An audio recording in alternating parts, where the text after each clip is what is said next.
In this video, I'm going to take you through the bustling streets of Mexico City.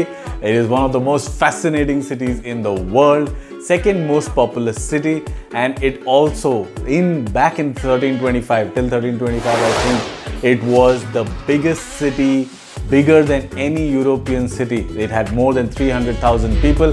There are many other amazing facts about this city. It has 151 recognized museums. It has the largest taxi population anywhere in the world, and it also is the second most populous city, and also, of course, the most populous Spanish-speaking city in the world. So yes, if that's gotten you excited, you should also wait and hear or listen to what I have to say about things to do in the city. It's got nothing to do with the popular guides and the most popular things to do. It's about things that I really enjoyed, and if you find them interesting, and whenever this pandemic is over, it's behind us, if you happen to go to Mexico City, please go ahead and do these things or enjoy this vicariously through my video and through my experiences. So the first thing I'd recommend you to do is to go to Teotihuacan. Teotihuacan, yes, you heard that right. Teotihuacan is a famous archaeological site in Mexico City. I mean, it's not Mexico City, it's about 50 kilometers away from the city, but still in the larger metropolitan area, I would think. And it is one of the most fascinating places you can go to. It has an excavation, there are pyramids, and there's Pyramid of the Sun, Pyramid of the Moon, and there's a huge road or street which is right in front of, which leads to the Pyramid of the Sun, and it's called the Street of the Dead. Now, who invented or sort of rebuilt this city? The people, it's not really known. The Aztecs are also said to have discovered it, but it's a really nice place. My pro tip to you is don't go with any of the tour companies who take you in the morning and bring you back in the evening, because they spend a lot of time doing boring stuff. You should go there on your own in the morning and try to spend as much time as possible. Maybe carry a book or a guide with you. It will help you. The second thing I'd recommend you to do is to go dancing in Mexico City.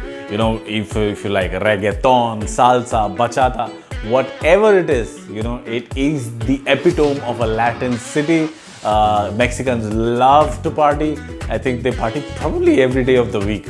But yes, if you are there on a Friday or a Saturday, don't miss the chance to go to a club and dance your heart out. My wife and I, we went to this place called Mama Rumba because I really like salsa, so does my wife. And we really had a gala time. And the other thing you need to remember is that if you're going to a club, because so many people like to party, it's pretty common to have to wait in a queue outside before you are able to get in. But once you get in, it's a lot of fun, a lot of nice people. At least Mama Rumba had live music, live band, and drinks were really nice. We had a great time. So go dancing, don't miss that out if you're still young and wild and free. Third thing I'd recommend you to do is to try as many tacos as you can, because you are in Mexico, right? And you know, we have this idea that tacos is a single dish. It is not.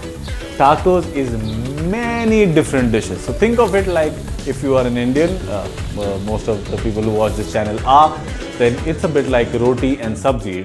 You could have many different kind of vegetables, and you could have different type of breads or different type of rotis. So the same way, a taco could be many different dishes. The fillings could be very different. The bread could be very different. So yes, make sure that you try out every taco stand that you can, because there are many of them at street corners. And yes, grow fat, my friends. Now, right next is the fourth thing, and that's also got to do with food, and specifically it's got to do with chocolate, and that's churros con chocolate. Now, I'm a big fan of churros con chocolate or churros with chocolate. I don't know why, I'm just fascinated with this dish. So every country that I go to, whether it's Europe or Latin America, I always try to find the most famous churreria, as they call it. So the most famous churreria in Mexico City, from what I know, is El Morro, which is close to Zocalo, the square, the main historic downtown of the city. And they serve some really good churros and really good chocolate drink along with it. And the interesting part is the waitresses are all dressed up in you know, old uniforms. It's got like an old world charm to it, despite the fact that it is a very, very busy place. So do find the time to go to El Morro if churros con chocolate is your thing. So that's the fourth thing I'd recommend you to do.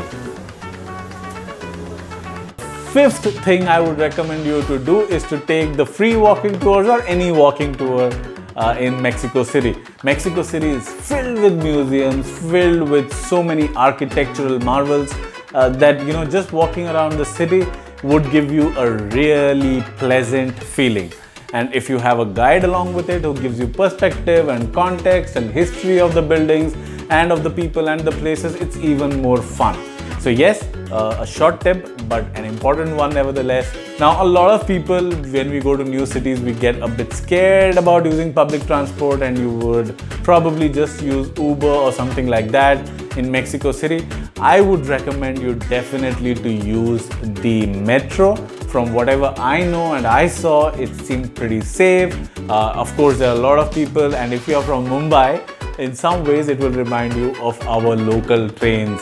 So it's got about 195 stations, and there are so many interesting facts. The ticket, the ride, only costs about 5 pesos, which makes it probably one of the cheapest public transports anywhere in the world. And it's also said while they were excavating for building the metro, they also found a skull which is 11,000 years old. So it is a bit of a mystery, a fun thing to do, to ride in a metro which has so many legends and myths associated alongside it. So the seventh thing is to visit the market. So wherever you are in Mexico City, there will be a market close by.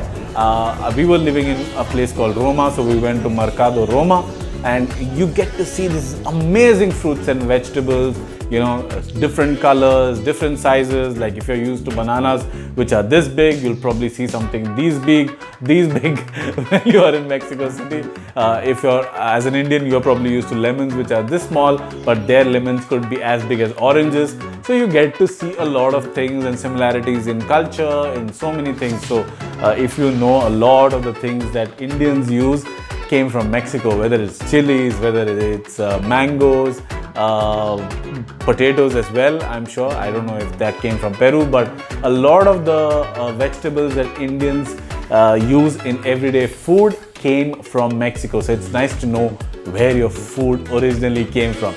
So that's it from me in this video. There's one more recommendation which I'd like to leave you with, at least you know, till when I went there. On Sundays they have something called Movete in Bici, which means you ride around in a bicycle across Paseo de la Reforma, which is like a really busy and upmarket road in Mexico City, but they shut it down for vehicular traffic in the first half of Sunday, so you can only go there with a bike. So that's another fun thing that you should try out doing. That's it from me in this video. Let me know which of these tips or which of these things you really liked, and if you go to Mexico City, which is that one thing you would definitely want to do. Okay, do consider following me on Instagram and elsewhere at Eccentric Sachin. That's it from me in this video. I'll see you in the next one pretty soon. Hey, if you liked that video, then go ahead and follow Eccentric Sachin. You can also go ahead and smash that subscribe button and hit the bell notification. Until we meet in the next video, keep traveling.